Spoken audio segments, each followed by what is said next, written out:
What do you call a pig that practices karate? A pork chop. Akashic records of bastard magic instructor takes place in the city of Fajit, which is located in the southern region of the Alzano Empire.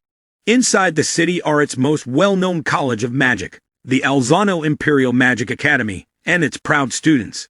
In the starting scene, a boy reads a story about a legendary battle between a demon lord and the lightning mage. As he finishes the book, the voice of an older guy is heard, saying that all he ever wanted is to be a mage of justice. One fateful morning, one of the students of Alzano Academy, Rumia Tingle, meets an injured man on her way to school. She quickly rushes over to the man and heals him with her magic. The man thanks her for her service, but Rumia tells him to keep it a secret. Apparently, using magic outside the school premises is prohibited. The man understands and wishes her a good day. Her little sister, Sistine Feibel, joins her shortly as they both continue on their journey to school. They keep wondering why their homeroom teacher suddenly quit coming to school. Rumia says she hasn't the slightest clue. Sistine says she heard they're having a new substitute teacher who's starting that day. Little did they know they were gonna run into their doofus teacher in a few seconds. On another side of town, their substitute teacher races down to his school, as it was his first day at school, and runs into Sistine and Rumia. To avoid injuries, Sistine blasts their teacher into the fountain in front of them. The teacher still gets out of the water to touch Rumia again. Sistine gets even more annoyed, and throws him into the fountain a second time. Then, Rumia and her sister, Sistine, continue to school. The whole school is surprised to find out their substitute teacher is late on his first day. Sistine and Rumia are even more shocked when they find out their substitute teacher is the doofus they met earlier in town. Even a fellow teacher named Hallie Astry relays his complaints to headmaster Rick Walken for allowing such a dummy to teach a class in the prestigious academy.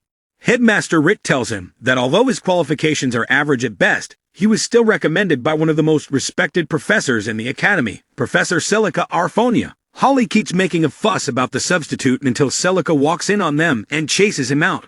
Once the grievous teacher is gone, Celica tells the headmaster she just wants Glenn Radars, the substitute teacher, to live a good life, and that she's ready to take full responsibility for anything he does in the school. Meanwhile, Glenn keeps writing rubbish on the chalkboard. The students are even more surprised that their substitute teacher is as lifeless as they come. A student named Lynn Titus asks him a question about how to translate the runic symbols he wrote on the board into their language. However, Glenn tells her to check a dictionary instead.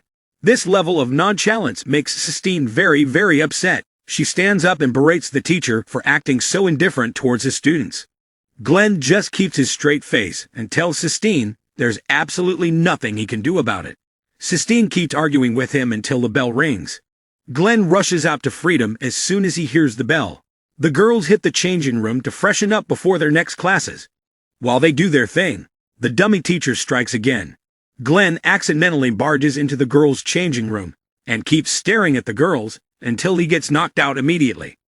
During the lunch break, Glenn joins Sistine and Rumia to eat some of his stir-fried coolia beans. Rumia asks for a bite, and Sensei gives her some. He asks Sistine if she'd like to eat, but Sistine says no. Instead, she tries to speak her mind. As she opens her mouth to talk, Glenn stops it with his coolia beans. Sistine gets angry again as she wonders what to do with the teacher. After their lunch break, Glenn keeps up with an I don't care attitude. When Sistine's had enough, she challenges her teacher to a magic duel. The students gasp out in disbelief as it's never been heard of before. Glenn accepts her challenge and faces his student in the open space outside their class. Before beginning the fight, Glenn tells Sistine they can only use one spell, the shock bolt. Sistine agrees to his terms and begins her chant. She lands her first shock bolt on her teacher and shocks his body stiff. Glenn stands up and tells her to begin the fight again. Glenn keeps getting shocked by his own student. Everyone, including me, is shocked. Who is Glenn and why is he holding back? Glenn is at it again. This time, he nails his teaching book to the board and tells the students to keep studying by themselves. Seems like getting beaten by his student didn't faze him at all. Rumia comes by to ask him another question, but Glenn tells her to go check it out by herself. Sistine helps Rumia to her seat and begins an argument with her teacher over magic. While she thinks magic is a good thing meant for the edification of humans, Glenn thinks otherwise. Instead, Glenn tells her magic, which is supposed to be to benefit mankind, is nothing but bad for us humans. He says magic has always been weaponized in every era that ever existed, and that nothing much has been done about it. Sistine gets angry yet again at her teacher for talking down on her views. She ends up slapping him with tears on her face, before running out of class crying. That evening, Glenn thinks about the incident that happened earlier on. He discovers that he's been in the wrong and decides to apologize to Sistine. As he walks back down, he finds Rumia in a practical room having trouble activating a magic circle. Glenn gets to the room and helps her pour some more mercury into the circle. Then he tells her to activate the circle again. Rumia does so, and this time it works. Glenn gets to watch Rumia's face light up with happiness. After her experiment, Glenn walks Rumia back outside.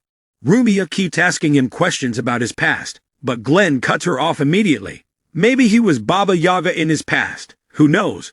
Anyways, Glenn asks her why she always reveres being a mage. Rumia tells him her origin story. According to the past, Rumia was banished from her own home and resorted to living with Sistine. At one point, she was kidnapped by a horde of people and rescued earlier on by a mage of justice. Hearing this story, Glenn gets surprised, almost like he remembers something. Rumia says ever since she was saved, she's made up her mind to be a mage so she can thank her savior. Glenn greets her goodbye and heads home. On his way home, he remembers Rumia asking him to apologize to Sistine for telling her magic is useless. Apparently, Sistine had a bond with her late grandpa and had promised him she'd make his dream of her becoming a mage come true. At that moment, Sistine is seen in her room, reminiscing the time she had with her grandpa in his last moments. The next day at school, Glenn apologizes and gets serious for once in his life. He tells them to deviate from the textbook way of casting spells and try different approaches to casting magic spells. The students, who think he's just speaking his usual crap, are shocked when Glenn teaches them several ways to activate and manipulate the shock bolt. After that, he teaches the students some valuable lessons about spell words and their meanings. He demonstrates his theory by activating the shock bolt without even saying the proper spell words. The students are very impressed with this side of Glenn. Ever since his amazing class, Glenn's popularity spread all around the school. Even students from other classes would attend his class in droves just till they can hear the legend speak. One evening, Glenn gives his recent experience some thought. Celica joins him on the roof and teases him for going from zero to hero in the school. She also warns him to be very careful with the ladies around, but Glenn tells her he's not a lolicon. Just then, Rumia and Sistine approach him to ask for his help. Glenn acts sassy at first, but eventually helps them out. That night, Rumia and Sistine both groove each other. Rumia teases Sistine, telling her she might develop feelings for the teacher later on at this point. Elsewhere, some creepy people in masks meet over an evil plan they wish to carry out at the school during the Academy's magic conference. Someone brings up Glenn as being a threat to them, but the other person tells him Glenn is no match for them. The next day, Glenn gets attacked on his way to school by two military soldiers. A few minutes later, the two military men barge into Glenn's classroom. As usual, the students are there waiting for their teacher. Sistine asks the military men for their identity, but they don't reveal themselves. She keeps running her mouth until one of the men shuts her up. Then they ask the class for Rumia. Naturally, no one responds to their question. The men threaten to off the students one by one if Rumia doesn't expose herself. Just as they're about to start, Rumia exposes herself. Sistine tells the perpetrators Glenn would soon come to their rescue. However, the dudes tell her they'd already killed the teacher. Up next, one of the intruders takes Sistine to a dark room, so he could have his way with her. Sistine, who's usually high and mighty, begs for her life to be spared. This only makes the man want her more, so he continues groping her. Glenn arrives a little while later and shows the Grappus the full Arcana card, a card which stops all magic from happening. Since nobody can do any magic, they can only resort to hand-to-hand combat. The intruder gets the beating of his life as Glenn throws him kicks and punches till he passes out. After taking down Sistine's Grappist, Glenn and his student tie him up to be interrogated. Glenn notices the weird symbol on the intruder's hands, the symbol which belonged to those filthy mages who call themselves the researchers of divine wisdom. He then receives a call from Celica and informs her of the incident going on in the academy at the moment. Celica asks him how they managed to break through the school barrier, and Glenn tells her it must have been an inside job seeing as the academy's barrier is much stronger than any barrier created. He also tells her the intruders have taken some students hostage, and that she should be quick to come over to the school to help out. Celica tells him she'd do something about it and cuts the call. After the call, Sistine rushes to find her sister. Glenn stops her and tells her they'd find Rubia together. For the first time ever, Glenn actually takes responsibility for his students. Before they leave, a portal opens in a corner of the room and brings the bone golems into the school. The golems take out the captured man and face Glenn and Sistine. Glenn strengthens his fists with magic and punches the head off one of the golems. He and Sistine run to the corridor, and the golems follow them. Glenn decides to end the golems once and for all. He tasks Sistine to create a gale blow magic attack. They will be wide enough to cover and take out the entire horde of bone zombies. He fights the golems one by one and buys Sistine enough time to activate the spell. When she's done activating it, she speaks the words and activates the gale blow. The resulting gush of wind keeps the golems at bay. While Sistine thinks she's failed her master, Glenn is just happy she was able to deliver exactly what he needed. He takes out a red bright rock from his pocket and uses it to cast some black magic spell called Extinction Ray, which incinerates all the bone golems and sends them back to the underworld. Once the enemies have been dispelled, Glenn collapses cold and out of mana. Sistine helps him up, but unfortunately for the duo, their main enemy arrives. This time, it's a long-haired dude with bright floating swords revolving around him. Glenn asks Sistine if she still had mana to activate Dispel Force and disable the swords. Sistine tells him yes, and he throws her out the window. The enemy begins his first attack and pierces some parts of Glenn's body in an effort to use his magic quenching card. Glenn activates the shock bolt and holds out the card. This is so that if the enemy attacks Glenn, he either gets the shock of his life or risks having his spell quenched. The enemy sees through this logic and protects himself. He commends Glenn for thinking this one through and sends his floating swords toward him. Glenn takes the hit and waits for Sistine to activate her Dispel Force magic. She comes at just the right time and disables the magic around the swords. Glenn takes one of the swords, launches himself at the defenseless enemy, and takes him out. Before he died, the man remembers Glenn as the infamous mage killer back in the day. Sistine approaches her master, who's already down, and activates a healing spell on him. Glenn and Sistine fall asleep that night and restore their energy for the next day. The next morning, Celica calls Glenn to give him updates. She says the barrier put by the enemy around the school is stopping anybody from getting out. This could only mean the researchers of divine wisdom plan to do whatever they want to do in the school. Glenn thanks her for the information, leaves Sistine, who's still sleeping, and starts looking for Rubia. Glenn finds Rubia in the school's penthouse with her former teacher, Huey Lyson. Apparently, Huey quit his former job as a teacher to join the researchers and was there to be used as a sacrifice to teleport Rubia back to their base. Glenn asks him why they want Rubia so badly, and Huey tells him it's because she survived dying from a fatal disease. Just then, Huey reveals the 5-layer magic circle around Rubia, which had about 10 minutes to activate and send her back to the base. Glenn now had two options. He either attacked the teacher and killed him, which would activate the spell, or he could try to save Rubia in any way he could. Glenn chooses the latter. He bites his wrist and uses his blood to write spells on each layer of the magic circle. He manages to release 4 layers of the circle before passing out. Rubia reaches out from her barrier and uses her special amplifier ability to increase Glenn's mana. Glenn wakes back up and undoes the magic barrier. Now that he's lost, Huey accepts his fate and allows himself to get punched in the face by Glenn. Sistine gets to the penthouse and finds Glenn resting in her sister's hands. A few days later, after Glenn's recovery, Celica tells Glenn that Rubia is one of the few people with special abilities.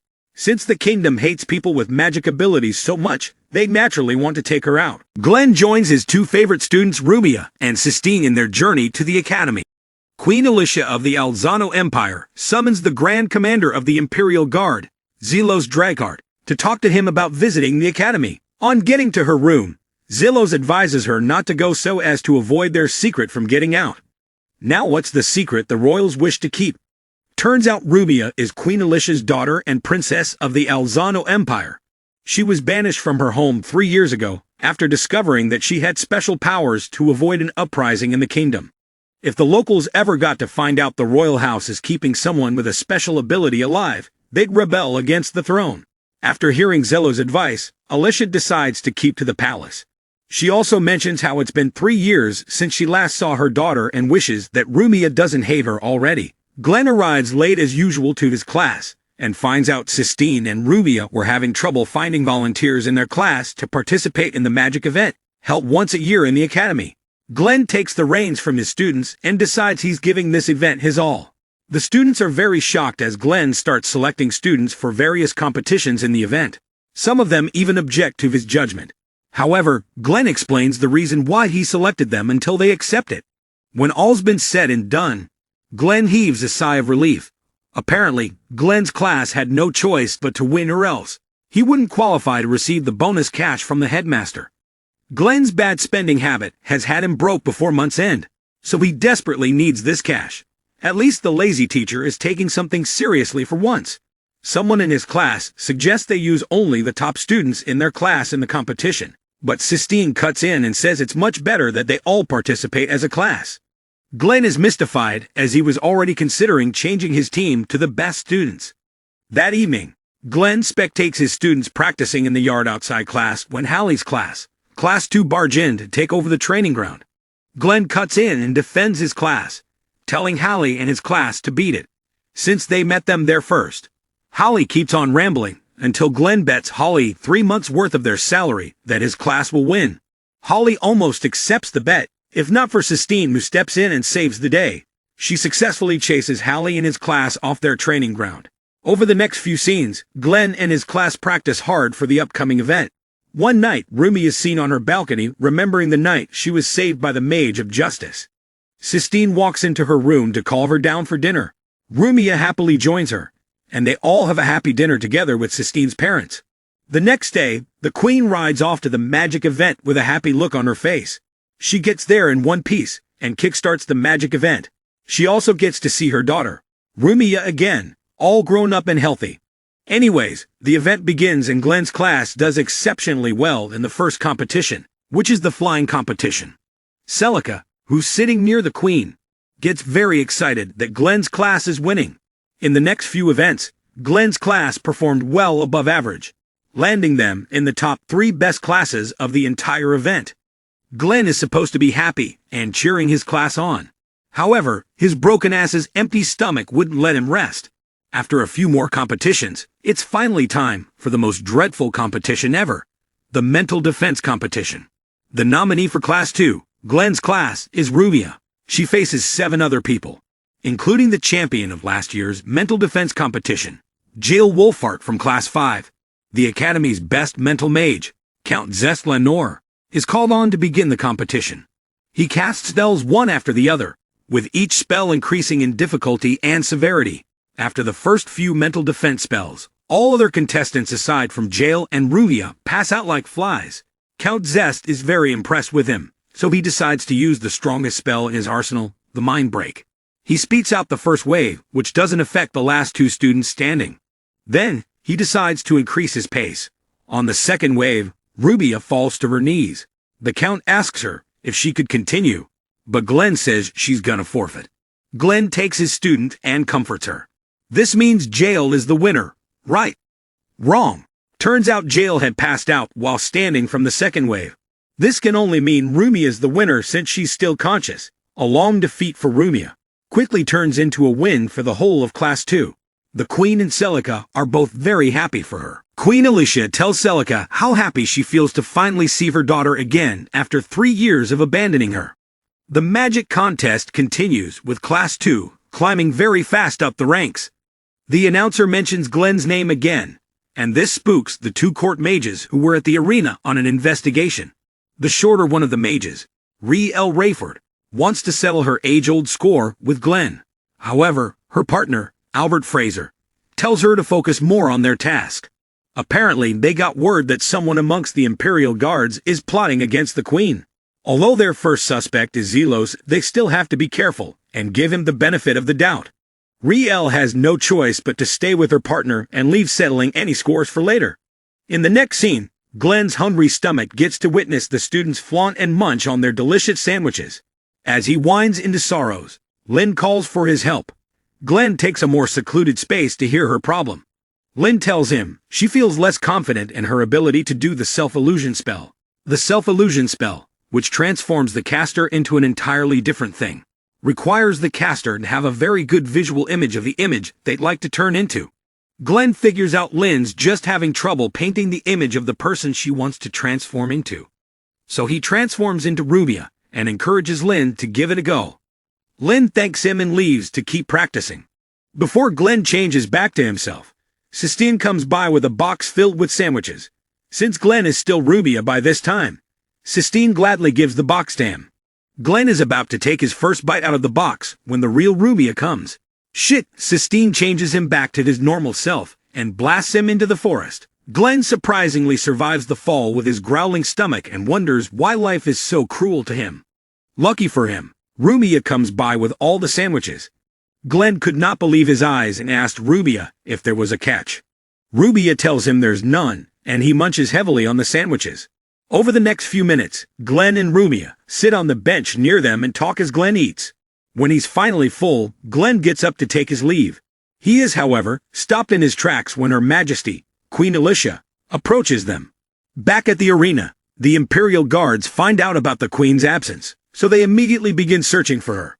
Meanwhile, Glenn pays his respects to the Queen and asks her what she was doing there. Without question, the Queen moves on to her daughter, Princess Rumiana, also known as Rumia. She greets Rumia warmly and was perhaps expecting the same in return. However, Rumia rejects the Queen as her mother and runs away. Her Majesty understands Rubia's feelings and returns to the arena. At the entrance, Zelos holds the Queen at sword point and captures her. Albert spies in on them and wonders if his hunch had been right all along. He knows Zelos to be a very careful man and thinks someone else is pulling the strings. In the meantime, Class 2's Teresa wins another competition again. Glenn's on one side thinking hard about the princess. Sistine approaches him and asks him where Rubia could be. Glenn tells her about Rumia's recent encounter, and Sistine understands. Glenn leaves Sistine to go look for Rubia. He finds her somewhere outside the arena and talks to her. Rubia tells her master she didn't know how to react to her mother suddenly wanting her back again. She says although she understands why she was banished in the first place, her heart still feels grievous about how she was treated. Glenn tells her it's human to feel regret after an action, so she should just choose her path instead and focus on her true feelings. Rubia tells him she doesn't know how to feel, but Glenn tells her she should confront her mother about it first instead of just keeping to herself. At that moment, the Imperial Guards approach the two of them and charge Rubia with treason to the throne, so she'll be executed. Rubia pleads guilty to the charges so the guards can leave Glenn. Glenn tries to confront her, but the guards knock him out. In the next scene, Rubia is tied up to a tree and about to be executed by the rogue guards. Just as they're about to thrust their swords into her, Glenn creates a bright light and blinds the guards. More guards approach them, so Glenn has to go. He picks Rubia up and super jumps to the roofs of buildings. He suspects something is going on within the royal family, so he needs to meet with the Queen himself. He places a call to Celica and waits for her to answer. Celica gives very little information about her whereabouts and speaks in code language. She keeps telling Glenn that it all rests on him now. Glenn thinks about this a little bit and concludes that Celica and all other important members of the royal family, including the Queen and the senators, have been captured and held against their will. This means he has to get down to business. Riel finally catches up to Glenn and attacks him. The Queen's handmaiden, Eleanor Charlotte, exposes her true identity to Celica. She tells the legendary mage that she's a member of the Researchers of Divine Wisdom and has given the Queen a cursed necklace. Celica is shocked that she was oblivious to the treachery, but her hands are tied. If she does anything to Eleanor, the curse on the necklace activates and the Queen dies. Somewhere around town, Riel engages Glenn in close magic to magic combat. Albert notices his partner's absence and finds him fighting Glenn. Albert knocks Riel out and meets Glenn once again. After the necessary hellos, Glenn introduces Rubia to Riel and Albert. Albert tells Glenn that the Imperial Guards have placed Her Majesty under watch while they search for and kill Rubia. They all contemplate what to do, and Riel advises they all charge the enemy through the front, but Glenn tells them they can trust in Celica, the greatest sorcerer at the time. In the meantime, Class 2 gets worried over Glenn's sudden disappearance. Just as they're about to give up hope, Albert and Riel meet with them. They introduce themselves and tell the students Glenn's on an important mission. So he charged them with covering for his absence in the competition and seeing it through to the end. The students feel pretty weird about letting a total stranger lead them through the rest of the magic competition. However, Sistine talks some sense into them. It's time for the transmutation competition, and Lin is up against Class 1 Seda. Seda is up first. He transforms into a majestic dragon and scores 37 points. Lin is called to the stage to do her presentation. She gets cold feet at first, but Albert encourages her and tells her to try her best. Lin womans up and transforms into Latilica, an angel right out of iconography. This transformation gets her 40 full points, putting her ahead of Seda. The next few events take place in Class 2, eventually gets closer to Class 1. Class 2 wins the next events again, and ties up with Class 1 at 195 points each. Now at the final event, which is the magic duel. 3 members from each class must face each other in a 1v1 duel to take home the win. Sistine, Jibble Wisden, and Cash Winger go for Class 2. Cash loses but Jibble wins, putting Class 2 and Class 1 in a tie yet again. In the deciding match, Sistine faces Heinkel from Class 1. Although Heinkel's fire magic is strong, he's still no match for Sistine's Gale Blow. Sistine uses her powerful magic to push Heinkel out of the fight zone and secures the win for Class 2. Meanwhile, the guards finally catch up to Glenn and Rubia back in town. When the time comes to award prizes for the winners, Albert and Riel step up to the Queen. Everyone is surprised that 2 mages would do something like that. Just then, Albert and Riel make the big reveal. Turns out they use self-illusion magic to conceal their true selves and appear as Albert and Riel. This could only mean that the real Albert and Riel disguised themselves as Glenn and Riel and were distracting the guards earlier. They dispel the magic and transform back to Glenn and Rubia. Zelos upon finding out about this orders the guard to capture them. Celica quickly puts up an isolation barrier to keep the guards out till they set things right. Glenn tells the Queen about Zelos being the traitor. The Queen and Celica keep quiet until one of them breaks the silence. The Queen, who's in serious pain, orders Zelos to execute her only daughter. She also regrets the day Rubia was born and says she's brought nothing but pain and regret to the family. Rubia breaks down after hearing these things. Zelos immediately unsheathes his swords to put Rubia down. Glenn, on the other hand, knows something is very, very wrong. He notices the look on Her Majesty's face and compliments her necklace. Then, he speaks in some sort of code language to confirm his suspicions. Then, he rushes toward the Queen and takes a hit from Zelos. This distraction gives the Queen enough time to get the necklace off her neck and break the curse. Zelos is surprised the curse didn't activate. According to legend, the curse activates itself and kills its wearer if she forcefully takes it off her.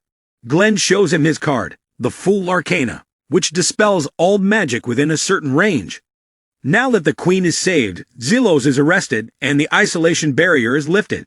In another part of town, Albert and Rail corner Eleanor, the Queen's handmaiden, to question her.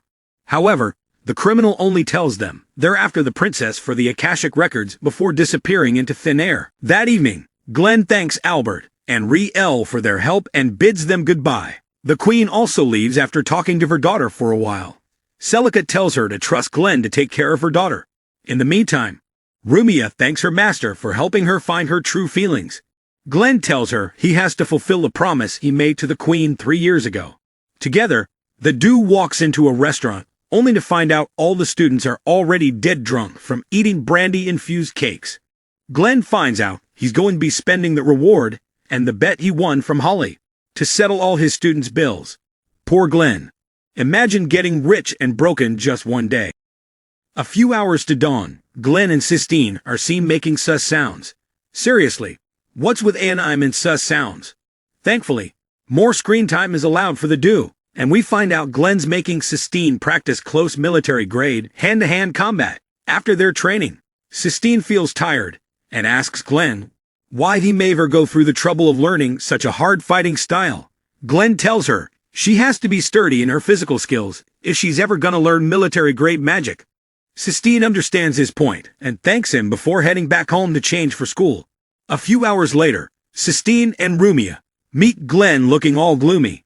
They ask him what the matter was and Glenn tells them he hates the fact that he always walks on the same street as them. Just then, Riel attacks Glenn from behind. Glenn defends her sword attack, and finds out Riel is the one the Imperial government assigned to guard Rumia, all while posing as a student. Glenn knows Riel and her hard-headedness, so he tries speaking some sense into her. Riel has been known to delve off her mission at times, so Glenn had to make sure she got her part right. In the next scene, Glenn presents the cute Riel to the class. She introduces herself in a rather odd way until Lynn asks her about her family. Glenn quickly cuts in and tells Lynn that Riel had no family. Someone else asks Riel about her relationship to Glenn, and she says she exists only for Glenn. This revelation leaves a disappointed look on the boys as they were already planning to make advances. After all the necessary introductions, Glenn takes his class to the yard for shock bolt training. Sistine gets to do hers first and passes it like a breeze. It's Riel's turn next, and she flunks the entire thing. Glenn moves closer to give her some form of advice. Riel asks him if she has to use the shock bolt spell, but Glenn says she can use any spell as long as it's effective. Riel smiles and uses the summoning spell to conjure a big sword. Then she flings the sword toward the dummy and rips it apart. The students immediately get it. Riel is dangerous. Since the practical session, everyone starts to keep their distance from Riel. During the lunch break, Sistine and Rumia both invite Riel to eat with them. Riel stares at some strawberry tarts, and Sistine gets it for her. Riel munches heavily on the tarts and attracts emotional attention from the students who just flock around to witness her cuteness.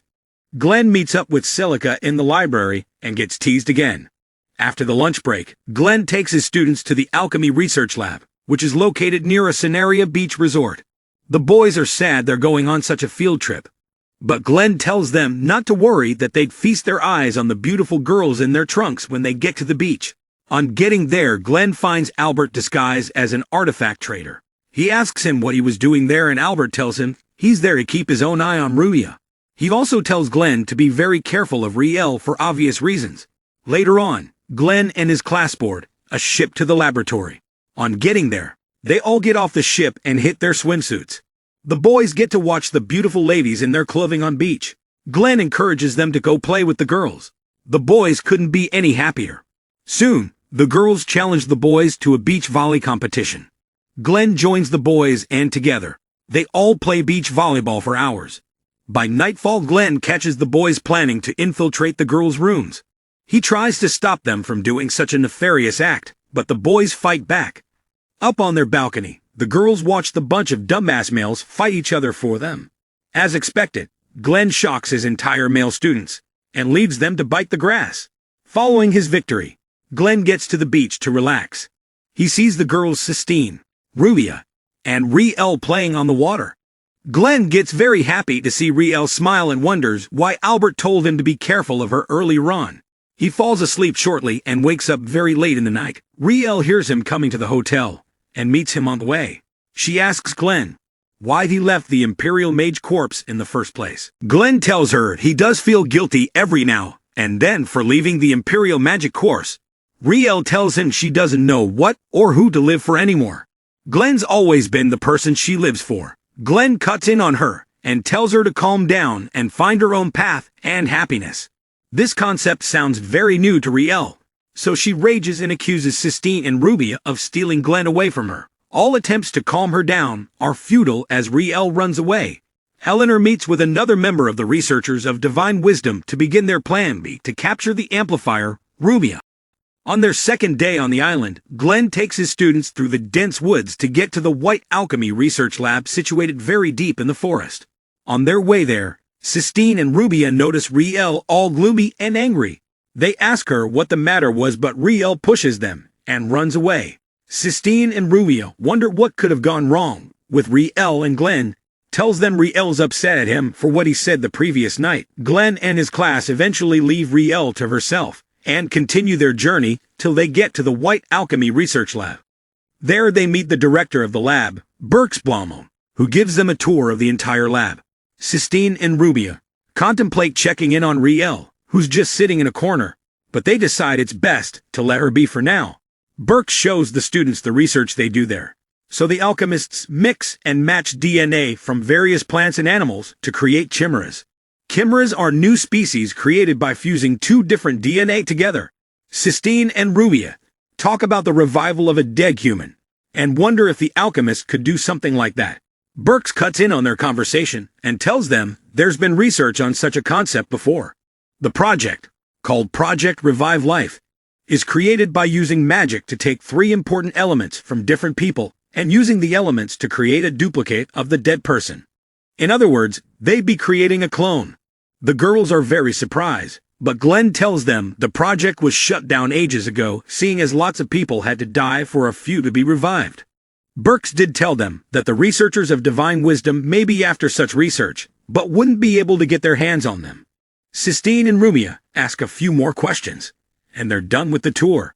That evening, Sistine invites Riel to have lunch with them, but she refuses. Glenn also cuts in to apologize, but Riel just leaves them and runs to the beach. On getting there, Riel sheds tears and wonders why she's like that. Meanwhile, Glenn gathers Rumia and Sistine to tell them to forgive Riel since she's just a child at heart. Sistine and Rumia assure him they understand and won't lose patience with her. Glenn thanks them for understanding and heads straight to town to find Riel. In the meantime, Riel gets a visit from a rather odd person. Her brother, who she thought was dead, appears right in front of her. Albert, who's been tracking Riel, sees her devious brother talking to her. He tries to intervene, but is blocked by a repulsion spell. Eleanor also joins him to keep him busy, while Riel's brother carries out their plans. Albert takes the bait and fights Eleanor fair and square. Eleanor uses the necromancy spell to summon some spirits to attack Albert, but Albert dispels them all. Elsewhere, Sistine and Rumia wonder what could be wrong with Riel to make her like that. They come to no conclusion, so Sistine gets up to buy something in town. Riel asks her brother how he's still alive. The dude tells her he was still breathing when she thought he died. He then asks for Riel's help. Should Riel help him capture Rumia Tingle? The researchers of divine wisdom who captured him earlier would let him go. He asks Riel for her loyalty to him. Before she gets to say anything, Glenn arrives to keep Riel safe. Riel's brother remembers Glenn as the dreadful mage of justice and fears for his life. Riel stays behind Glenn, summons her sword, and stabs his lung. Albert sees this and stops his fight with Eleanor. He also sees the culprit running towards the hotel, but takes care of Glenn first. In the next scene, Sistine returns from town with some groceries. She finds Riel with Rumia stained with blood. Sistine asks Riel why she'd ever do something like that to Rumia. Riel tells her she didn't kill Rumia, as she did Glenn.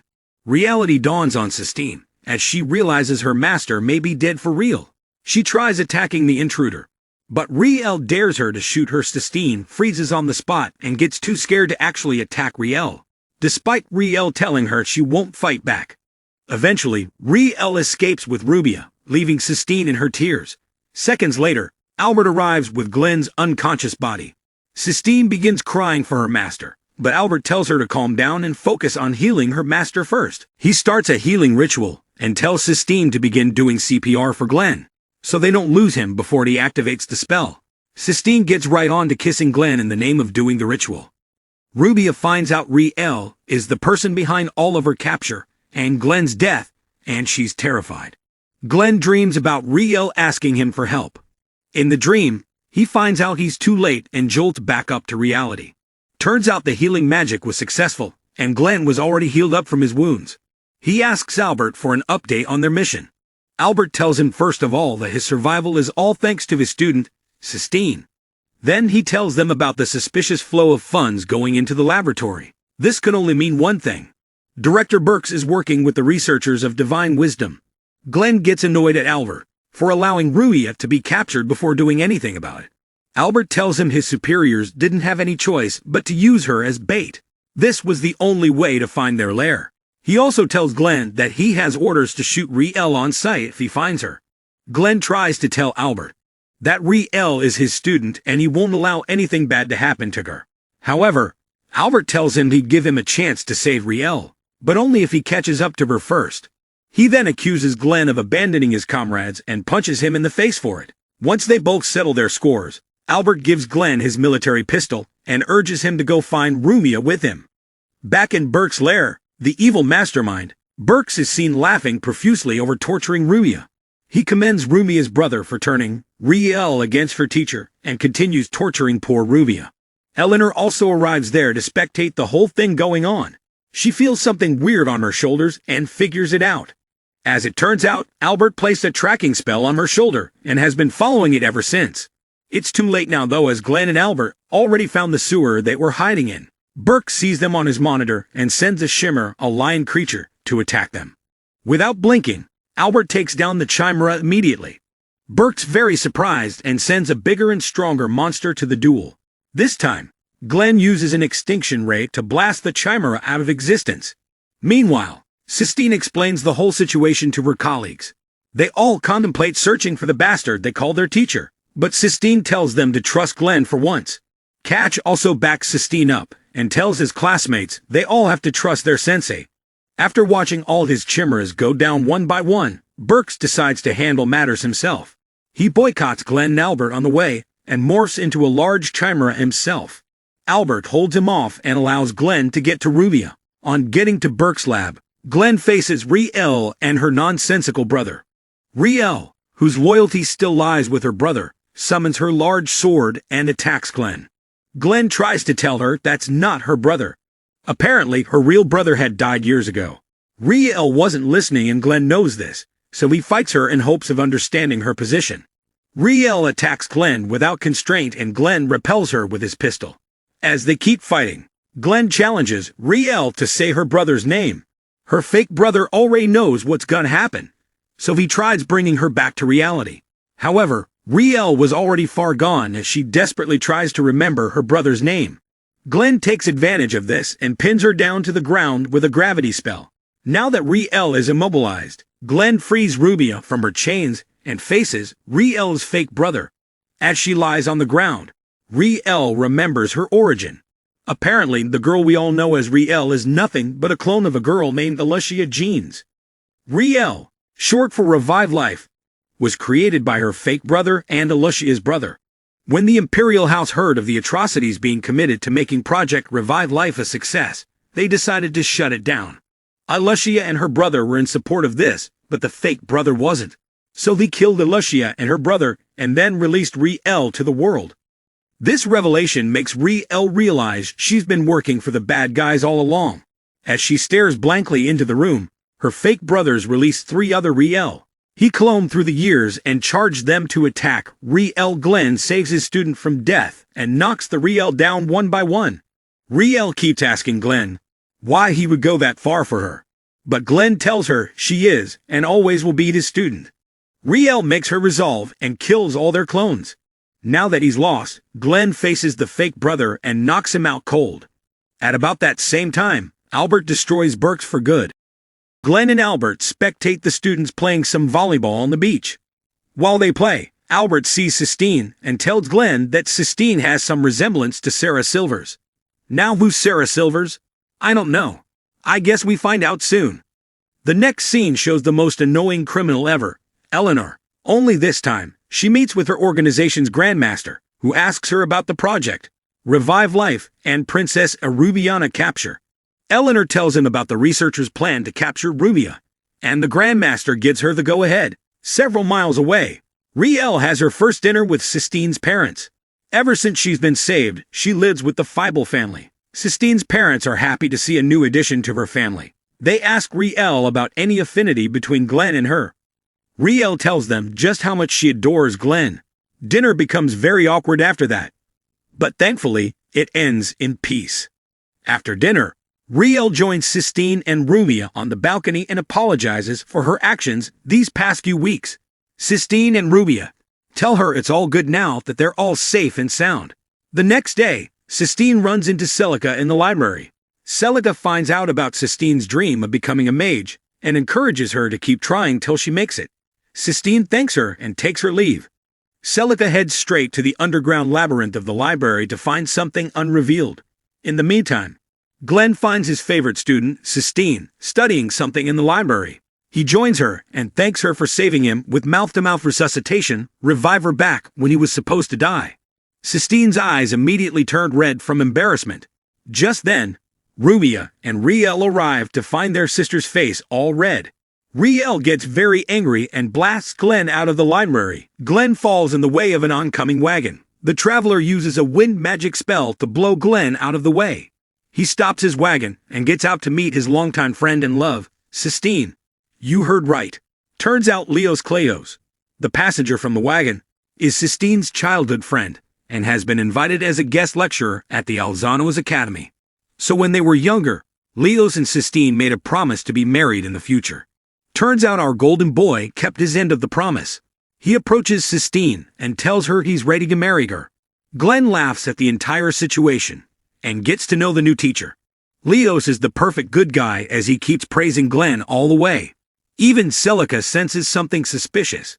Why would a guest lecturer be transferred to the school just to replace a teacher with an extended medical leave? Anyways, Leos gets right to work and delivers a very wonderful, very advanced lecture to the students. When the bell rings, he ends the lecture. Glenn isn't so comfortable with teaching such low-level students material force theory. A student understanding this theory could prove to be very bad for the world. Rumia finds him pondering and tells him she understands his viewpoint. Glenn makes it into a joke again and congratulates his white cat, also known as Sistine, for having such a wonderful hubby. Just then, Leos comes by and asks Sistine to meet him alone in the yard. There, Leos brings up some small talk and proposes to Sistine. Rumia, Riel, and Glenn, who's eavesdropping on their conversation, are surprised when Sistine rejects the proposal. Leos asks her why, and Sistine lies that she still wants to fulfill her grandfather's dream of unraveling the mysteries of Melgalia Sky Castle in their sky. Leos passes it as a useless dream and asks her out again. Glenn simply cannot let his student's dream be passed off as useless. So he gets out of his hiding place and tells Leos to back off. Leos counters, telling him not to interfere in their personal affairs, saying it's none of Glenn's business. Sistine cuts in and lies that she and Glenn are lovers that have been tied to be married since the dawn of time. Glenn plays along and chases the loser, sorry Leos, away. Leos doesn't back down, so Glenn challenges him to a magic duel. The winner gets the girl. And that's it, guys. The world's two biggest dongs fight over a 16-year-old girl. In his next class, Glenn tells his students that he's to teach them some pretty advanced stuff, so he can win his duel with the guest teacher and marry into Sistine's rich lineage. His entire class erupts in disgust. That night, Albert meets with Glenn at a tavern. He berates Glenn for fighting for a woman he doesn't love, but Glenn tells him he doesn't mind since he'd be marrying into a rich family. Anyways, Albert gets to the matter at hand and tells Glenn someone is smuggling Angel's dust into the city again. Glenn's face lights up and wonders who could be committing such authorities. Albert tells him to back off from investigating the crime. On his way back home, Glenn flashes back to one of the sweet moments he had with Sarah when she was alive. Glenn keeps his head down and walks home sad. Leos is seen talking to a creepy man in the cloak about Glenn. He tells Leos things went according to plan, and that he now has a duel with Glenn. As the episode ends, the man tells Leos to keep up the good work. Turns out there's actually more to Leos than meets the eye. On a fresh Monday morning, I think, Leos' Class 4 faces Glenn's Class 2, with Holly and a few other teachers being the referees of the matchup. The rules of this tactical game are for the two teachers to act as military commanders and control their divisions or their students to conduct coordinated attacks on the opposing team. Whichever team loses all its members loses the matchup. Also, if any of the commanders is knocked down during the fight, the other team wins. After the instructions have been spelled out, Class 2 turns towards Sistine. They all ask her who she'd prefer to marry. Sistine naturally tells them she prefers no one, but we all know she secretly wishes Glenn wins the fight. She even daydreams about her almighty doofus master proposing to her. Of course, she snaps herself back to reality and gets ready for the fight. In the next few minutes, each division takes their positions. Once the tournament begins, Class 4 quickly takes the three-man cell formation and conducts quick coordinated magic attacks on Glenn's students. In the first wave of attacks, Class 2 fell behind. This brings a smile to Holly's face. It's not surprising though, seeing as he hates Glenn's guts. However, even he still suspects Glenn has an ace up his sleeve, as Glenn is always known to do the unexpected to win. Glenn didn't disappoint as well. He knows his class's current capacity would be too premature to learn an advanced battle formation, like the three-man cell formation. Instead, he teaches them how to perfect the two-man cell battle formation. When the time is right, Class 2 shocks everyone and activates the technique. They return the attacks on Class 4 and regain their standing. Holly and the others aren't surprised. Leo splits the team into segments and tells some of them to attack. However, that garrison came face to face with the dreadful, real bad news for Class 4, as real beats the heck out of that garrison. Leo still doesn't accept defeat and turns to a stealthy tactic. This time, he sends another garrison to infiltrate Class 2 from the back by passing through the woodlands on the right side of their battleground. Little did they know Glenn had used himself as a pawn. He appears at the entrance of the forest and baits the students to chase after him. The garrison chases after him and gets trapped. Glenn takes their radio device and tells Leo's his men have been captured. Sistine and the others also do their part chasing the other Class 4 members away. Leo's uses the remaining members of his division to launch one big attack to avoid things getting out of hand. Hallie cuts the duel short and declares the duel a tie. After the duel, Glenn congratulates his class for doing so well even against all odds. Leo's, on the other hand, talks down on his students for not winning the duel. Glenn sees this and goes on to talk to Leo's again. Leo's gets annoyed and challenges Glenn to another duel over Sistine. Sistine tries to prevent this duel from happening, but Glenn accepts it, provided that they fight one-on-one this time. Sistine gets so annoyed that she slaps Glenn again for the second time in the series and runs away. Glenn doesn't even face. Instead, he gets back to coordinating with his team. In the next scene, Sistine and Rubia talk a little about Glenn. Rubia tells Sistine to confront their teacher over her feelings instead of just hating him without reason. Pretty solid advice, to be honest. Thankfully, Sistine takes the advice and promises to talk to him the next time they see him. Somewhere around town, Albert and a few other court mages find a dead body and tie it to angel dust overdosage. Just what is going on? Right on his way home, Leo's talks with that creepy man again. The creepy man tells Leo's to be very careful of the unpredictable Glenn radars. However, Leo's passes Glenn off as below him and promises to be head of their family once he gets Sistine. That night, Sistine overhears Glenn talking about Sarah and joins him on the roof of the academy building. Sistine asks him who Sarah Silvers was and Glenn begins his origin story. Apparently, Glenn was once a magic enthusiast like Rubia and Sistine, as he wanted to become a mage of justice. However, when he joined the Imperial Court Mage course, he was forced to use his magic to kill. The endless bludge made him tired of magic altogether and almost gave up on his dream. However, only one person, Sarah, still kept him sane in this accursed world. Sarah was Glenn's only hope in humanity until she was killed in battle. Ever since then, he's quit and become jobless. He then tells her he accepted the duel because Leo's was talking down on her dream, and he couldn't have that. Sistine is disappointed to hear Glenn wasn't fighting for her hand in marriage, but she takes what she gets. Glenn also supports and teases her. As the duel lasts and plays, the real devil joins them. Leo's tells Glenn that he's had enough time to properly research into his past and has seen all the horrendous things he did. He threatens Glenn he's going to tell Sistine everything. Glenn immediately gets serious and warns Leo's to never speak of his past to anyone. However, Leo's riles him up more and brings up more disgusting details about Glenn's past. This gets Glenn angry enough to attack Leo's. Surprisingly, Leo's defends Glenn's close combat attacks and knocks him down.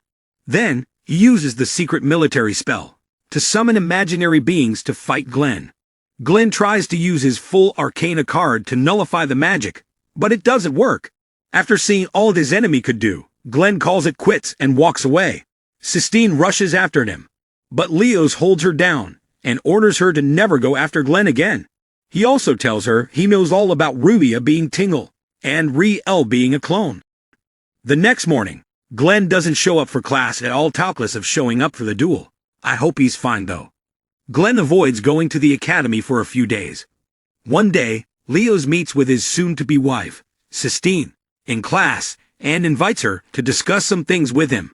Sistine reluctantly accepts his request and follows him to his office.